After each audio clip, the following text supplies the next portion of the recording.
बच्चों, आपका फिर स्वागत है रे क्लासेस फिरोजाबाद में। हमारे चैप्टर चल रहा था some basic concept of chemistry. उसमें हम एनसीईआरटी के न्यूमेरिकल कर रहे थे। इस वीडियो में एनसीईआरटी के नए न्यूमेरिकल देखिए। न्यूमेरिकल है आपके सामने, di nitrogen and di hydrogen. Di nitrogen यानी N2, डाई हाइड्रोजन यानी H2 react with each other to produce ammonia according to the reaction. यानी N2 और H2 आपस में रिएक्शन करके अमोनिया बना रही हैं और ये रिएक्शन है 1N2 प्लस 3H2 2NH3। अब आपसे कह रहा है calculate the mass of ammonia produce if 2 into 10 की power 3 gram of N2 react with 1 into 10 की पावर 3 ग्राम ऑफ H2। कह रहा है कितनी अमोनिया बनेगी अगर 2 इंटू 10 की पावर 3 ग्राम N2 1 इंटू 10 की पावर 3 ग्राम H2 से रिएक्शन करे। तो बताओ कितनी अमोनिया बनेगी। दूसरे में कह रहा है will any of two reactant remain unreacted. क्या N2 और H2 में से कोई ऐसा है जो रिएक्ट नहीं होगा यानी कि बचा रहेगा। थर्ड में कह रहा है yes which one and what would be its mass. जो अनरिएक्टेड होगा उसका नाम बताओ अगर है, और ये भी बताओ उसका कितना मास बचा रहेगा उस रिएक्शन के कंप्लीट होने के बाद। तो इसमें 3 पार्ट हैं, ये रिएक्शन है ना। अब 3 पार्ट जो है उस पर समझो। पहले क्या कह रहा है, पहले पार्ट में ये कह रहा है कि N2 कितनी है 2 इंटू 10 की पावर 3 ग्राम यानी कि 2000 ग्राम। H2 कितनी है 1 इंटू 10 की पावर 3 यानी 1000 ग्राम। तो कह रहा है ये 2000 ग्राम है, ये 1000 ग्राम है। तो बताओ ये कितने ग्राम होगी। ये पहले पार्ट में बोल रहा है। दूसरे पार्ट में बोल रहा है इस 2000 और 1000 में से किसकी अमाउंट बचेगी, N2 की या H2 की। जिसकी बचेगी अमाउंट उसकी वो अमाउंट भी बताओ कितनी बची रहेगी अमोनिया बनाने के बाद। ये बात भी बतानी है, ठीक। अब जरा देखो इसे करेंगे कैसे। देखो बेटा, इक्वेशन में कह रहा है N2 प्लस 3H2 2NH3, यही तो है, ठीक। अब जरा सोचो ये कितनी है 2000 ग्राम। वैसे देखो ये कितना है 1 मोल। तो ये 1 मोल है, तो ये 3 मोल है, और ये 3 मोल है तो ये 2 मोल है। मोल के ग्राम बनाओ। 1 मोल का मतलब 28 ग्राम। 3 मोल का मतलब 3H2 का मतलब 6 ग्राम। 2 मोल का मतलब बताओ जरा कितना हो गया 14 और 3 17 2 जा 34 ग्राम। तो ऊपर वाली इक्वेशन से साफ नजर आ रहा है जब N2 28 ग्राम है तो H2 6 ग्राम है और अमोनिया 34 ग्राम है। अब क्वेश्चन के अकॉर्डिंग क्या कह रहा है वो, ये चीज 2000 ग्राम है। अब इसको हटा दो, सारा देख लेंगे बाद में। अब क्वेश्चन के अकॉर्डिंग ये चीज 2000 ग्राम है अकॉर्डिंग टू क्वेश्चन। ये चीज कितनी है 2000 ग्राम। ये चीज कितनी है 1000 ग्राम। तो आपसे बोल रहा है ये चीज कितनी होगी। अब देखो मैं कैसे लगाऊंगा लॉजिक। ये 28 है तो ये 6 है ना। पहले इसके मोल बना लो 2000 ग्राम के। क्या बना लो, इसके मोल बना लो। किसके 2000 ग्राम के। तो अगर क्वेश्चन के अकॉर्डिंग हम इसके मोल बनाए तो 2000 सही 28 डिवाइड बाय 28। इसके मोल हो गए 1000 डिवाइड बाय 2। इसका मॉलिक्यूलर मास 2 है तो इसके मोल कितने हो गए 500 मोल क्वेश्चन के अकॉर्डिंग। और इसके मोल आप सॉल्व कर लो, ये आ जाएगा 71.43 मोल। ये आ गया। तो 2000 ग्राम में 71.43 मोल बने, 1000 ग्राम में 500 मोल बने। अब क्वेश्चन में आओ, अगर इसका 1 मोल है तो इसके 3 होने चाहिए। ये 1 है तो ये 3 होना चाहिए, हाँ या ना। तो 1 मोल अगर N2 है तो H2 को कितना होना चाहिए 3 मोल है। कौन, H2। अब क्वेश्चन के अकॉर्डिंग अगर आप देख रहे हैं ये 71.43 मोल है। तो आप कहोगे सर H2 कितनी होगी, x की वैल्यू हुई 71.43 इंटू 3/1, 3 का मल्टीप्लाई कर लो, 3 3 जा 9, 4 3 जा 12, 2 कैरी 1, 4 हो गया, 7 3 जा 21, ये हो गया 214.29। तो इसका मतलब अगर ये 1 मोल है तो ये 3 मोल है, अगर ये 71.43 मोल है तो इसे होना चाहिए 214.29 मोल। किसे, हाइड्रोजन के। इतने मोल हाइड्रोजन के होने चाहिए थे, लेकिन है कितने, 500। तो आप पे हाइड्रोजन के मोल होने चाहिए थे 214.29, है 500। तो इसका मतलब हाइड्रोजन के मोल इतने चाहिए थे, इतने हैं। तो हाइड्रोजन के मोल क्या है, एक्सिस में। तो इसके मोल एक्सिस में, किसके, हाइड्रोजन के। तो इसका मतलब लिमिटिंग रीजेंट कौन हुआ, आंसर नाइट्रोजन। क्या बच्चों कहता है, ये समझ में आया या नहीं? देखो दोबारा सुनो, ये 1 मोल है तो ये 3 मोल है, ये 2 मोल है। इसके इतने ग्राम के मोल कितने हुए, इतने। इसके इतने ग्राम के मोल इतने हुए। अब हमने देखा ये 1 है तो ये 3 है। तो अगर ये 71.43 है तो इस पर होना चाहिए था 214.29, लेकिन इस पर 214.29 की जगह कितना है, 500 मोल।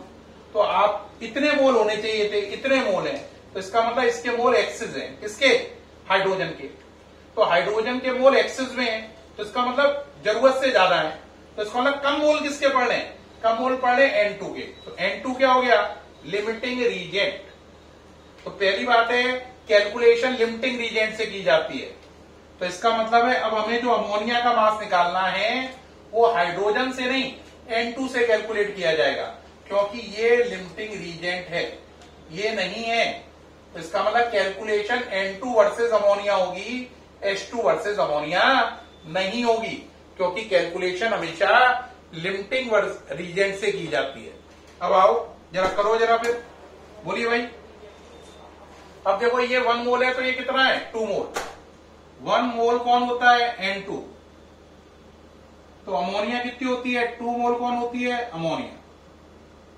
अब क्वेश्चन के अकॉर्डिंग ये कितने मोल है, 71.43 मोल है, कौन, N2। तो अमोनिया के कितने मोल बनेंगे, Y। आप कहोगे X क्यों नहीं, X पहले ऊपर मान चुके हैं तो नया डिजिट Y होगा। तो Y की वैल्यू निकालो, 71.43 इंटू 2। तो Y की वैल्यू हो जाएगी 6, 8, 2, 142.86 मोल। क्या, अमोनिया। ये अमोनिया का क्या आ गया, मोल आ गए। क्या आ गए, मोल। मास निकालने के लिए इसमें 17 का मल्टीप्लाई कर दो, तो मास ऑफ अमोनिया कितना हो गया, 142.86 इंटू 17 का इसमें मल्टीप्लाई कर लीजिए आप, इसका 17 का, तो आंसर आएगा 2428.6 ग्राम अमोनिया। तो प्यारे बच्चों, पहला आपको निकालना था अमोनिया का मास, ये तो ये हमें अब पता चल गया है। इसकी वैल्यू आई 2428.6 ग्राम। ये किसकी वैल्यू आ गई, अमोनिया के मास की। ठीक, ये अमोनिया का मास निकल आया। ये अमोनिया के मोल कितने हैं, 142.86, ये इसके मोल है। ठीक, ये सारा नोट करते जा रहे हैं, कर लीजिए जरा, मैं सामने से हटवाऊं, नोट कर लीजिए। अब आप कहोगे सर ये सारा नोट हम कर रहे हैं, जल्दी जल्दी कर लें। हाँ करिए, कर चुके। अब आप आगे आ जाओ, इसको इरेज करते हैं, थोड़ा सा सोचो वापस। जरा देखो भाई, ये सब हटा दिया। अब जरा बात को समझना पूरा ध्यान से, पूरी बात को देखो बेटा। ये सब भी हटा लो, थोड़ा सा क्लैरिटी में चलो। देखो अभी आपने क्या क्या सीखा, बोलो। आपने सीखा ये 1 मोल था, और क्वेश्चन के अकॉर्डिंग मैंने भी आपको इसके मोल निकाल के दिए थे, है ना। 71.43 इसके मोल थे, है ना। और इसके मोल कितने थे, 500 मोल थे इसके। और ये तब इसके 0 मोल थे, तब ये बना भी नहीं था शुरू में। बाद में ये तब बना नहीं था तो ये 0 मान लो। ये क्वेश्चन के शुरू में था। बाद में फाइनली क्या हुआ, ये लिमिटिंग रीजेंट साबित हुआ, ये एक्सिस में। 71.43 है। कौन? ये। तो ये बाद में कितना हो गया? 0। 71.43 खत्म होके कितना हो गया? 0 हो गया। और बदले में इसके मोल कितने बने? बोलो। इसके मोल बने 142.86। इसके मोल बन गए। अब जरा सोचो, ये 71.43 है तो उसका ये 1:3 है। तो 71.43 इंटू 3 करो।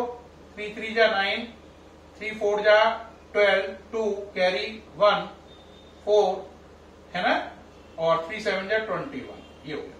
तो इसके 214.29, ये 1 है तो ये 3 है, तो इसके 214.29 मोल खर्च हो गए। किसके? H2 के। तो इसके मोल बचे कितने? 500 माइनस 214 कितना था बोलो? 29।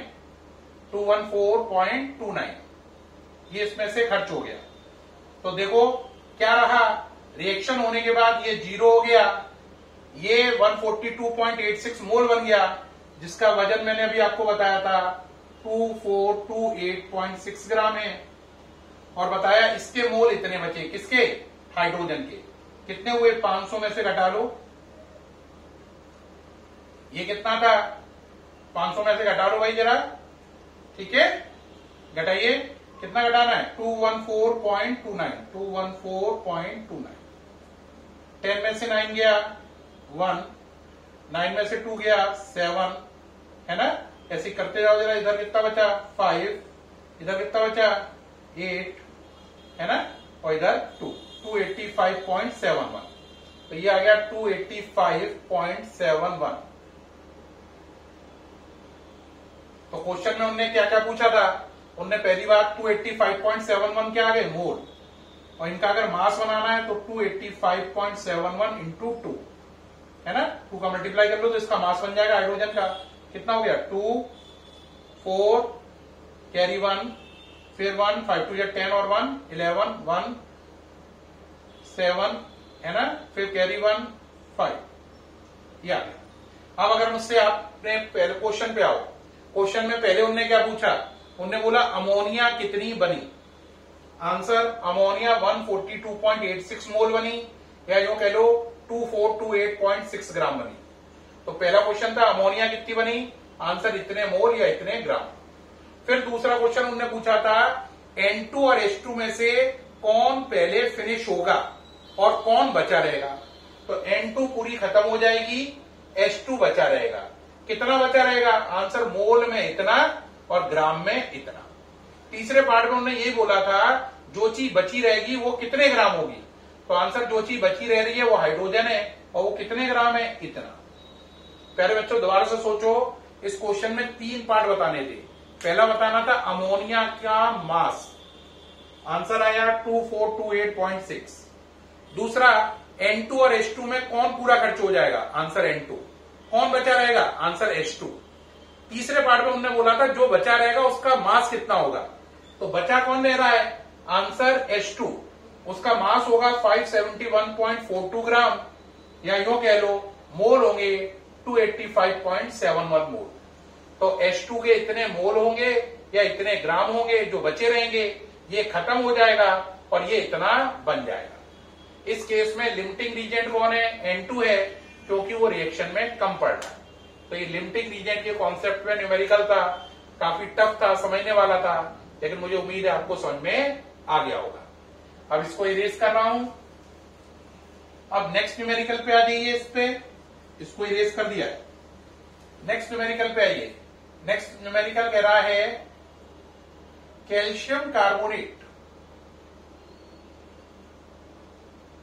react with HCl, react with HCl to form calcium chloride,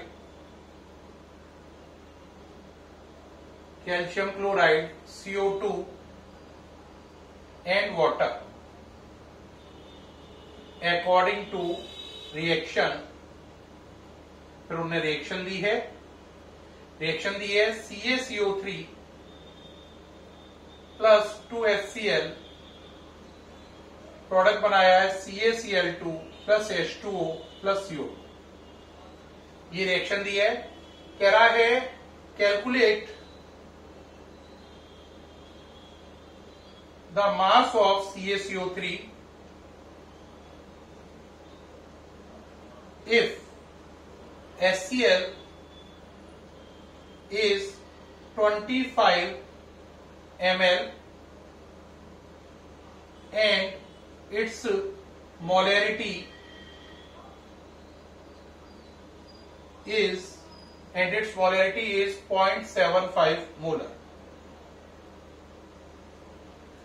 ठीक, तो कह रहा है ये इक्वेशन है, इस इक्वेशन के अकॉर्डिंग बताओ इसका मास कितना होगा, किसका, CaCO3 का, जबकि जो HCl है उसके इतने ml है और उसकी मोलैरिटी 0.75 है। तो इसकी मोलैरिटी और वॉल्यूम दे रखा है, इसका आपको मास निकालना है। नोट करिए, सामने से हट गया हूं, जल्दी से नोट करें, टाइम ना लगाएं। नोट कर लिया भाई, आगे बढ़े। देखिए भाई, अब क्या करेंगे, इसमें मैं ये सारा हटा रहा हूं। देखो पहले इक्वेशन देखो क्या है, CaCO3 plus 2HCl, CaCl2 plus H2O plus CO2, यही तो है बेटा। अब क्वेश्चन के अकॉर्डिंग ये चीज कितनी है, 25 ml है इसका वॉल्यूम और इसकी मोलैरिटी कितनी है, 0.75। आपको इसका क्या निकालना है, मास। अब बेहद सरल तरीका है, क्या करें, ये सब हटा। कहोगे साहब कैसे करना है, थोड़ा बताइए सर, आप बताइए। देखो बेटा, पहले अगर आप थोड़ा सा ध्यान दें तो पहले मैं निकालूंगा HCl की मोलैरिटी और वॉल्यूम से उसका वजन, उसका क्या निकालूंगा, वजन निकालूंगा। तो देखो मास का फॉर्मूला होता है, मास इक्वल टू होता है molarity into volume in ml divide by 1000। ठीक, इससे आप क्या निकाल सकते हैं, इसका वो निकाल सकते हैं, क्या निकाल सकते हैं। देखो अगर आप नहीं समझ पा रहे हो तो मोलैरिटी का फॉर्मूला बताओ, क्या होता है बोलो, WB into 1000 over MB into VS, यही तो होता है। यहां से देखो मोलैरिटी कितनी है HCl की, 0.75, उसका वजन कितना है मालूम नहीं, 1000 है। मॉलिक्यूलर मास HCl का कितना है, 36.5, वॉल्यूम कितना है, 25 ml। तो यहां से HCl का वेट निकल आया कितना, 0.75, 36.5 इंटू 25 डिवाइड बाय 1000, इससे कितनी बार गया, 40 बार। ठीक है, तो यहां से सॉल्व कर लेंगे, क्या कर लेंगे, सॉल्व। तो सॉल्व करने पे आएगा 0.684 ग्राम HCl, ये निकला है। अब आप कहोगे सर ये हमने सारा सॉल्व कर लिया, तो क्या पता चला, इस पूरी सॉल्यूशन से ये पता चला मोलैरिटी वाले फॉर्मूले से कि ये अगर HCl की मोलैरिटी ये है, वॉल्यूम ये, ठीक, तो उसका मास 0.684 होगा। कितना होगा, 0.684 ग्राम होगा। कौन, HCl। ये पता चल गया, अब ये हटा दो, ये सब पता चल गया। अब क्वेश्चन में आओ, क्वेश्चन में चलो, अगर इसका 1 मोल है तो इसके कितने मोल है, 2, हाँ या ना। CaCO3 का मॉलिक्यूलर मास निकालो, Ca का 40, कार्बन का 12, 3 O का 48, सॉल्व किया 100, तो 100 ग्राम इसका क्या है, मॉलिक्यूलर मास। मॉलिक्यूलर मास किसका, CaCO3 का कितना है, 100 ग्राम को हम क्या बोलेंगे, 1 मोल, है ना। ऐसी HCl का मॉलिक्यूलर मास निकालो, कितना हो गया बोलो, HCl का मॉलिक्यूलर मास हो गया 1 प्लस 35.5, 36.5 ग्राम। तो ये इसका क्या हो गया, 1 मोल। अब क्वेश्चन पे आ जाओ, देखो ये 1 मोल है तो ये 2 मोल है, हाँ या ना, बोलो। ये 1 मोल है तो ये 2 मोल है। 1 मोल का मतलब 100 ग्राम, तो इसका मतलब जो 100 ग्राम कौन होगा, CaCO3। तो 1 मोल का मतलब 100 ग्राम, 2 मोल HCl है, तो 2 मोल का मतलब 2 इंटू 36.5 ग्राम HCl। क्या ये लाइन समझ में आई, कहोगे बहुत आसान है, ये 1 है तो ये 2 है। 1 मोल का मतलब ये 100 है, तो ये 2 मोल का मतलब ये इसका डबल इतना है। तो इसका मतलब जब ये चीज 100 ग्राम होती है तो ये चीज कितनी होती है 2 इंटू 36.5 ग्राम। 2 इंटू 36.5 ग्राम को आप क्या बोल सकते हो 70 करो भाई जरा 73 ग्राम बोल सकते हैं या नहीं। तो जब ये 1 मोल है तो ये 2 मोल है, या यूं कह लो जब ये 100 ग्राम है तो ये 73 ग्राम है। क्लियर या नहीं? दोबारा समझो, ये 1 है, इसके आगे कितना लिखा है 2। 1 का मतलब 1 मोल, तो 1 मोल का मतलब 100 ग्राम। 2 मोल, 1 मोल का मतलब 36.5, तो 2 मोल का मतलब 73। तो इसका मतलब जब ये 100 ग्राम है तो ये 73 ग्राम है। कौन? HCl। ये बात साबित हुई। 73 ग्राम कौन है? HCl। ये बात साबित हुई या नहीं? पक्का? तो इसका मतलब क्या हुआ जरा यहां से क्या साबित हुआ बोलो। 73 ग्राम जब HCl होता है तो 100 ग्राम कौन होता है? CaCO3 according to this equation. अब क्वेश्चन के अकॉर्डिंग HCl कितना है? 0.684 ग्राम इतना है। तो आपको किसका वेट निकालना है? CaCO3 का। तो इसे कितना मान लो? आंसर इसे मान लो आप कोई नया डिजिट जैसे y मान लो, तो 0.684 इंटू 100 डिवाइड बाय 73। यहां से इसको सॉल्व करने की कोशिश करिए। सॉल्व करने पे आएगा 0.937 ग्राम। 0.937 ग्राम। तो क्वेश्चन था अगर HCl इतने ml है, इतने मोलर है ना, तो इसका मास कितना होगा। मैंने क्या किया, इसकी मोलैरिटी और वॉल्यूम से इसका वेट निकाल लिया। किसका? HCl का। HCl का वेट से मैंने किसका वेट निकाल लिया? CaCO3 का। तो आप बताओ मैंने इस क्वेश्चन में क्या क्या किया, जरा बताओगे। मैंने मोलैरिटी और वॉल्यूम से क्या निकाला? Mass of HCl। HCl के मास से मैंने क्या निकाला? Mass of CaCO3। ये मेरा लॉजिक रहा इस क्वेश्चन में। दोबारा ध्यान दो, इसकी मोलैरिटी वॉल्यूम से इसका मास और इसके मास से इसका मास।